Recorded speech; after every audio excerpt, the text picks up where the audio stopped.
Welcome back, my friends, to the D-Rate the Hate podcast. I am your host, Wilk of WilksWorld.com, and I am so incredibly grateful that you are taking the time to join me for another powerful DTH episode. Friends, at the D-Rate the Hate podcast, it's all about bettering the world one attitude at a time. See, we did not create the hate, but with your help, we can derate the hate. That all starts with gratitude and personal accountability. We cannot control everything that happens to us in life, but we can control how we react to it. How we act, how we react, no matter what happens to us, how we react to it makes the difference. Friends, there is only one good thing about a bad attitude, and that is that we have the ability as individuals to change it. Here on the DTH podcast, we strive to bring you great guests and provide tools to do just that. Please be sure to share it with your friends. Subscribe if you haven't done so. Ratings and feedback are always greatly appreciated. And with that, let's get to this week's episode. Friends, in recent episodes, you've probably heard me talking about the 2023 Braver Angels National Convention. And in this bonus episode, I've asked my friend, the Chief Marketing Officer for Braver Angels, Ciaran O'Connor, to join me to just do a quick recap on how this incredible convention went down and, what we can expect going forward. So with that, here we go. Ciaran O'Connor, thank you for joining me on the D-Rate the Hate podcast, my friend. Good to see you as always. Wilk, it's good to be here. Yeah, man. So for people who don't know Ciaran, Ciaran is the Chief Marketing Officer for, by all rights, one of my favorite organizations on the planet, Braver Angels. And we just got back from the Braver Angels National Convention, the 2023 Braver Angels National Convention, Gettysburg, Pennsylvania. What an absolutely incredible time. What an incredible experience. Rise for America. So much hope. So much good came out of this, Ciaran. So thank you for joining me today. I wanted to get a conversation on the podcast about this because I think the work we've done together is so incredible. So many people involved, so many integral players doing incredible things. So thank you for joining me on the D-Rate the Hate podcast. Let's just start off. Give me your take first of all. What did you come away from the Braver Angels National Convention feeling? Sunday, when it was all done, people are going home, and I walked outside that morning and I kind of looked around. I'm like, wow. I thought so many times, wow. But what was your feeling that Sunday morning when it was time to go home, realizing it was over, but what we had accomplished? Yeah, well, aside from the exhaustion, I would say I felt an enormous amount of pride and also, as you said, accomplishment, because I believe we did what we set out to do. And in some ways, this was kind of a new phase of growth for Braver Angels, starting to go from Braver Angels as just a self-contained organization to planting the seeds for this broader movement that brings in other organizations across the country, and not just organizations that do necessarily similar work to Braver Angels, but churches, companies, civic organizations, barbershops, et cetera, et cetera. And I think that's really ultimately the only way that we could make a difference at scale, right? In a country of 300 odd million people, we need this broad-based movement that can sort of exist across institutions, across sectors, and across communities. And so I think this was an important next step. I think the energy at the convention was palpable. It was electric. You can really feel the appetite and the hunger for what we're doing. And I have to commend you, as well as your co-chair, Eric Emanuel, for just running a really good convention, managing it well, but also bringing in some personality and just sort of modeling red and blue leadership together, because that's really ultimately what we're trying to help the country do. So I thought it was fantastic. And then the last thing I'll say is I just thought it was really fun. It really had a festival like atmosphere. And I think part of that was due to the focus on music and art as a way to bring people together. I think the Braver Angels music team did a great job working with Gangsta Grass, our artist in residence. If anyone hasn't heard of them, you should definitely check them out. They basically fuse hip hop and bluegrass, two genres that people might think of as super different, but actually kind of share some commonalities in terms of their culture and the improvisational nature of the music and the network. And so I thought that was really fun because it's sometimes nice to have a break from all the serious political discussions, Right. and just get a chance to dance a little bit. Yeah, and Gangsta Grass. I'm much more a country kind of guy. I'm just a redneck from the Midwest who I love music, but hip hop is not really, not really something. It's not in my wheelhouse.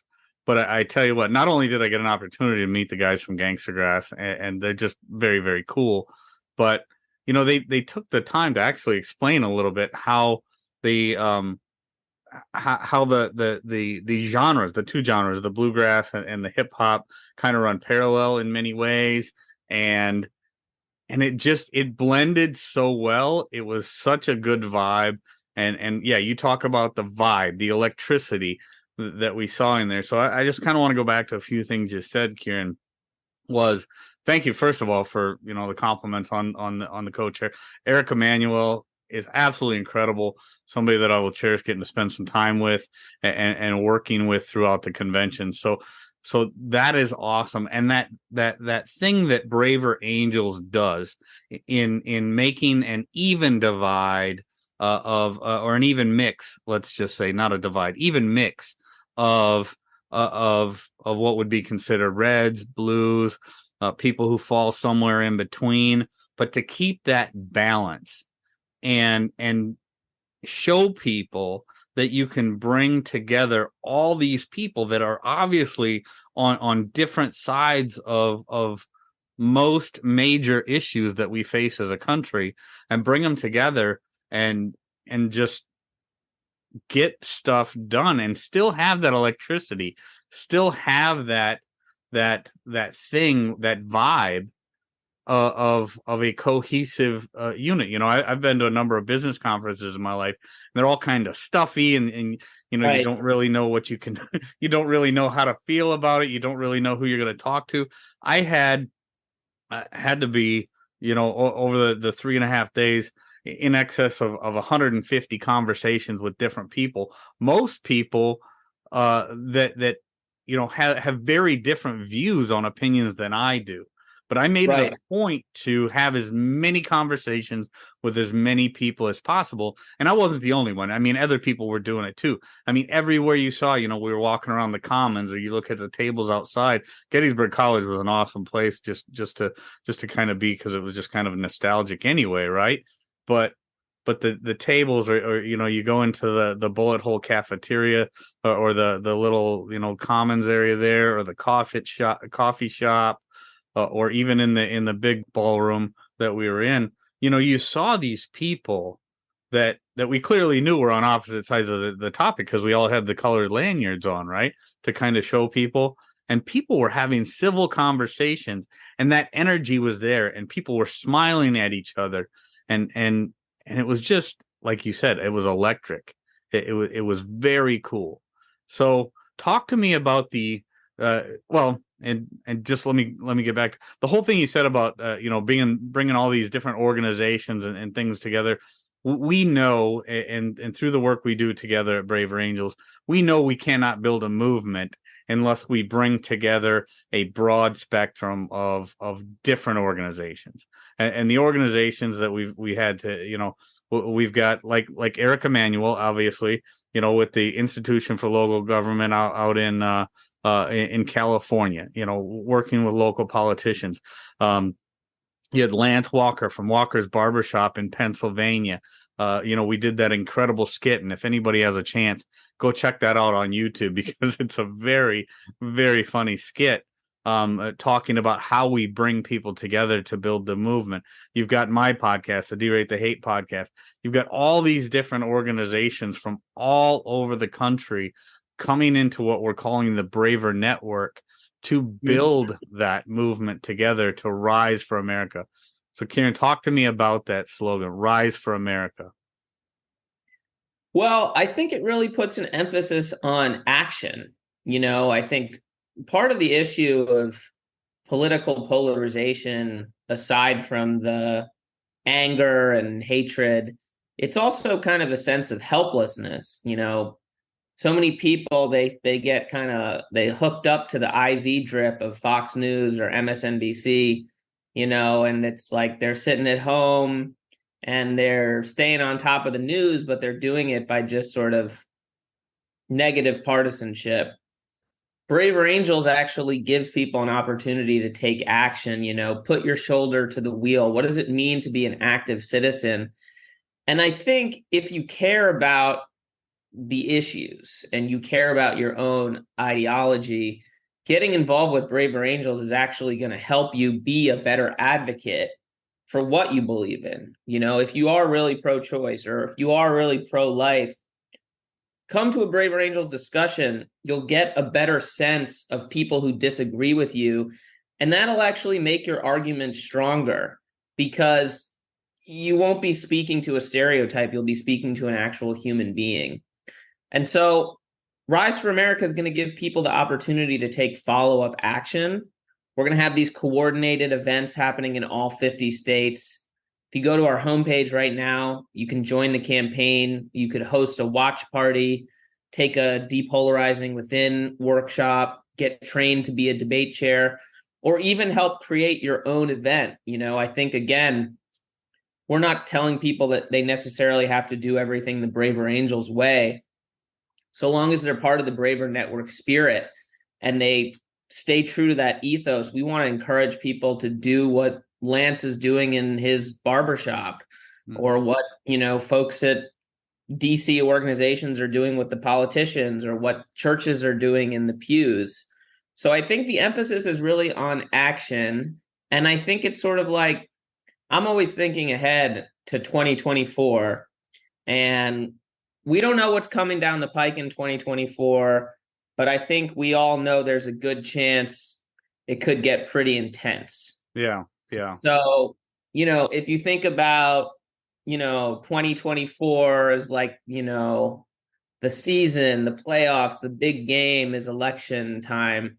This is sort of like the preseason, when we're hitting the gym, we're building the team, we're training, we're getting to know each other, so that come 2024, we're really actually ready to get on the field in a national context. People are starting to pay attention to us.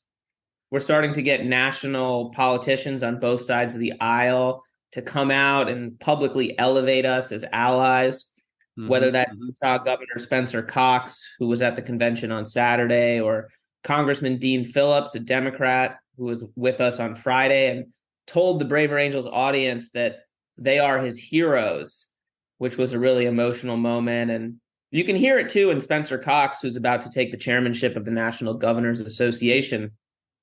His whole thing is better conflict, right? Right. And so I think we're becoming kind of a magnet for people out there who believe that we need to talk with one another. And come 2024, we're going to need to be strong, because if you get on the field and you haven't been working out, you might just get run over. Yeah, you're going to get run over. Yeah, you're going to get run over. Exactly. One of the cool things that, obviously I got the opportunity to share a stage with Governor Cox there for a brief period of time. Very cool guy. Didn't know a lot about him ahead of that, but I mean, a real inspiration. The other thing I want to talk about is obviously Dean Phillips, right? Dean Phillips is actually a congressman in the state in which I live. I disagree with him vehemently on most every policy issue that he advocates for. But I had a conversation with him on Friday night, and one of the things that I was really impressed with, I mean, he's just a very nice guy. From what, from my short period of time speaking with him, and I'm actually looking forward to getting him on the podcast at some point. But I said to him, I said, I think we would probably disagree on most policy issues, just because I've seen, the work that you do, and that's fine. One thing that really impressed me about him, though, was the way he talked about the process, and how, how the Braver Angels process and the things that we do. That's why he talked about us at Braver Angels being his hero, and the things that he talked about resonated with everybody on all ends, from both ends of the spectrum, working in, talking about the process issues and the way that we've got to go about things. That's one of the things that I keep talking about so much, Ciaran, is how we, it doesn't matter if it's not just me, obviously, it's the kind of the Braver Angels way, but we don't have to agree at the end of our conversation, but we need to have that conversation in a civil way. I really like when you talk about, have that conversation, but not to a stereotype, but to a person. One of the biggest things that we see online in these social media circles, in this internet ecosystem of hate, is just people that don't understand at all. They just have that huge blind spot as to who these people are that they're talking about all the time. It's just this blind spot filled with hate. And we have to work on that. That's why I love this whole thing of Rising for America. I love the idea of Braver Angels bringing people together that do disagree, and doing it in a civil way. 100%. And I mean, to your point about Dean Phillips and Spencer Cox, I think these are the guys that are actually walking the walk, took the time to actually come out to DC.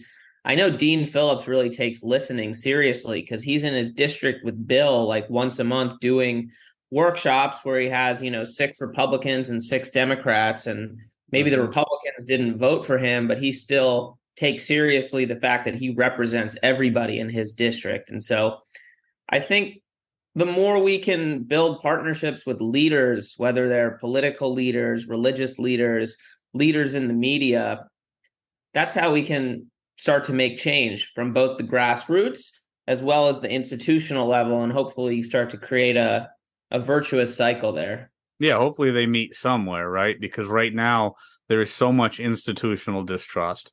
There's institutional distrust on both sides, from the people to those leaders that are really have kind of gummed things up in so many ways.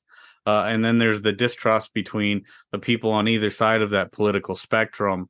And it's just a whole bunch of ugliness that we've got to work through. And the only way we can do that is to have those conversations, try to do this thing in a civil way. Don't get into a conversation with the intention of changing people's mind, but get in there with the intention of learning who they are. And then we can have the actual genuine discussion about, kind of like, Bill Doherty and I were talking a lot about the process, and that kind of stemmed out of that conversation with Dean Phillips is, let's not focus so much in the beginning of the conversation. Let's don't focus so much on the policy issues, but let's focus on the process, and then use it as a step-by-step thing, and play for the long game. Once we get the process figured out, and we can have those conversations in a civil way, then we can start talking about policy and actually get something done. What's happening right now, I mean, especially in Congress and our other institutions, is there's so much animosity, so much anger, so much hate, that the process is broken. The process doesn't even happen. You start with this footing of hate, and everybody's just talking past each other. Nobody's thinking about the long game. They're just so ingrained on what's happening right now, and what's happening right now is actually built on a foundation of anger, mistrust, and hate. Yeah, and I also think a lot of the structural incentives are what is driving the hyperpartisanship, particularly in the House, because most of the House districts are solidly red or solidly blue. So those members really only need to worry about winning the primary. Yeah, just a very small piece. Yeah. And also, in terms of raising your national profile, it's a lot easier to do that by spinning up outrage, right? I mean, look at the folks in Congress who have the most name recognition, right? It's folks like Marjorie Taylor Greene, or, take your pick. Yeah.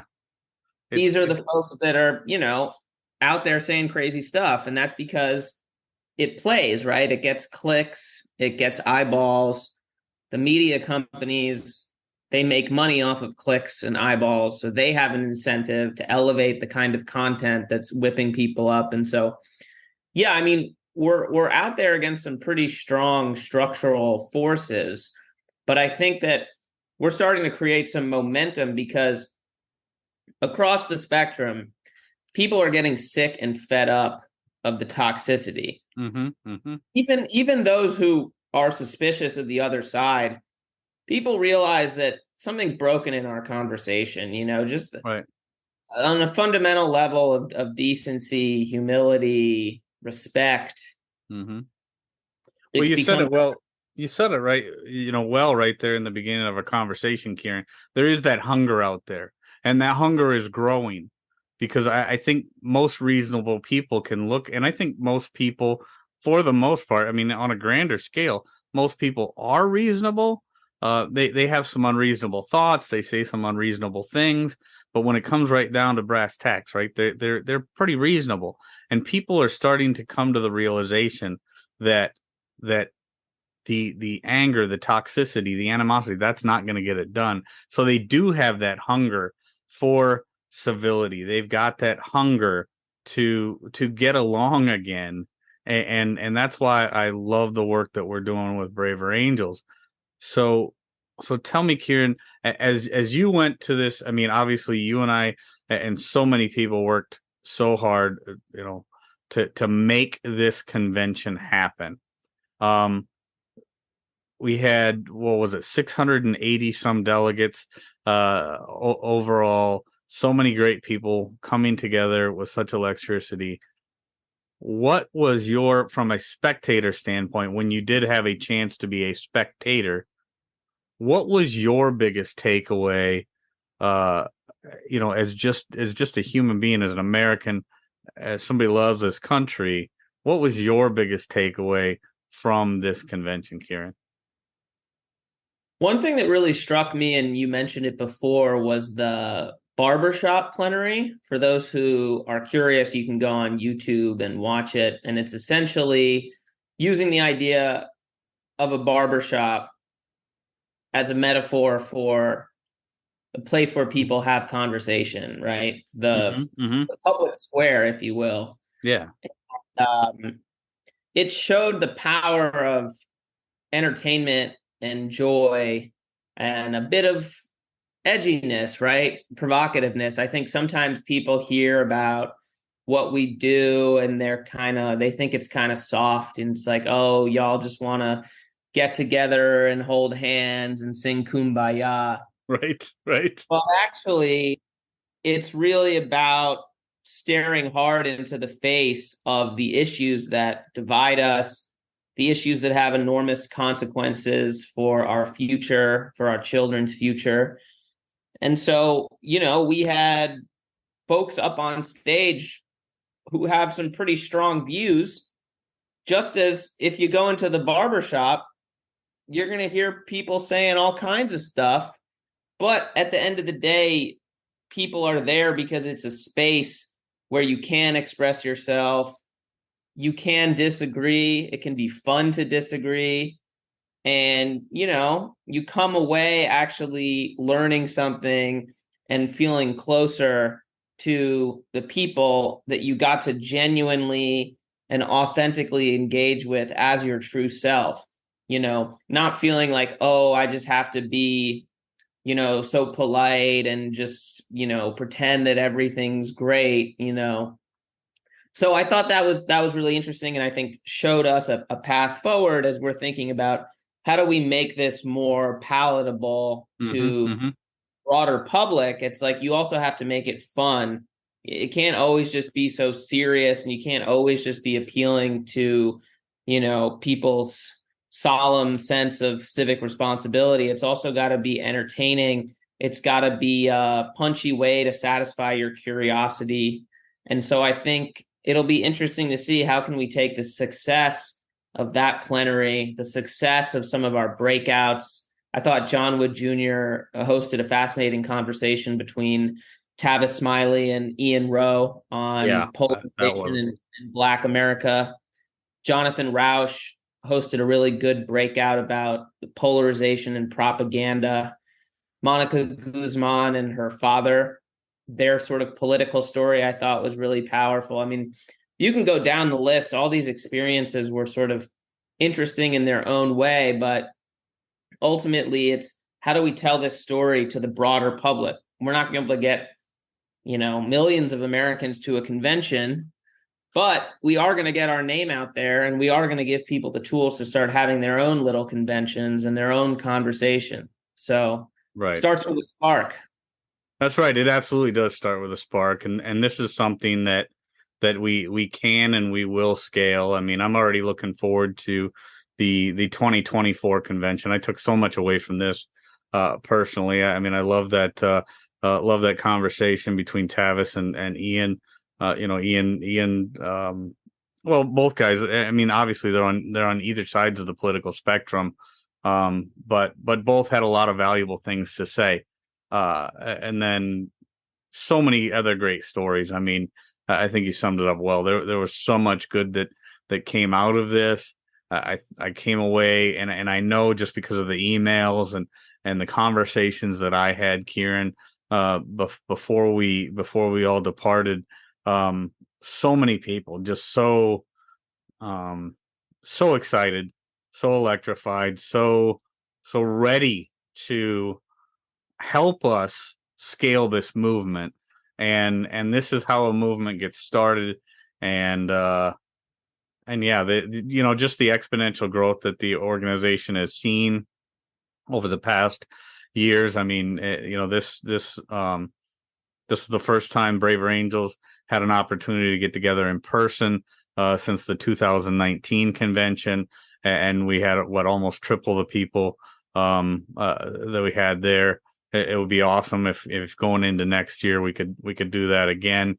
If we triple it again, we're going to need, I don't know, a stadium next time. I don't know, but the reality is this: it's really like you say, it's not necessarily about getting 1 million people to the convention, but if we can get 1 million people talking about Braver Angels with their neighbors and starting those little organizations or those little those little movements in their community, and taking that Braver Angels way and taking the work that so many volunteers in this organization put so much work into, taking that and building that into their mini movements in their communities, within their church, within their organizations, and then scaling it up that way.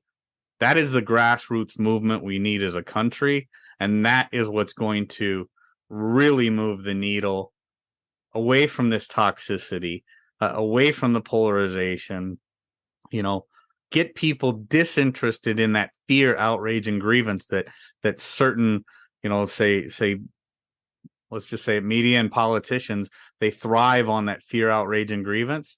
We need to get people to thrive on civility and conversations and actually getting stuff done again, the way that they get people worked up over the fear, outrage, and grievance. I think it's possible. In fact, I know it's possible, and it's just going to take the continued work of organizations like Braver Angels, Bridge USA, and all the other smaller organizations within our Braver network. So, Ciaran, I'm going to give you the final word. And yeah, such an incredible week last week. I'm still buzzing, still get goosebumps when I think about so many things that I saw and heard last week. So, final word, Ciaran O'Connor, take it away. Thanks, Wilk. I guess I would just say to our listeners, now's the time to get involved. If you're already involved, get more involved. If you're curious, take that first step. Go to our website, sign up for a virtual debate. You can put your camera off, you can stay on mute. Just get a sense of what we're about. I think now's not the time to get discouraged. Now's not the time to rest on our laurels. Now's the time to buckle up, because 2024 is going to be a time of testing. As Abraham Lincoln said, in his day, and we're going to be able to meet that test if we keep our nose to the grindstone. So if anybody wants to go to the show notes for this episode, they can find out about all those events that were videotaped at the Braver Angels National Convention that Ciaran and I have been talking about today. So check out the show notes, get the links to those sessions, and try to feel that electricity that we felt when we were there. Friends, if there's anything in this episode that provided exceptional value to you, please make sure to hit that share button. Share it with your friends, share it far and wide. And of course, if you haven't done so already, be sure to subscribe right from our website so you can get the Derate the Hate podcast sent to your email inbox every week. So this is Wilk wrapping up for the week saying get out there, be kind to one another, be grateful for everything that you've got, and remember it's up to you to make each and every day the day that you want it to be. If there is something that you would like to share with me, you can catch me on most social media platforms, or you can email me directly, wilk@wilksworld.com. With that, my friends, I am going to back on out of here, and we will catch you next week. Take care.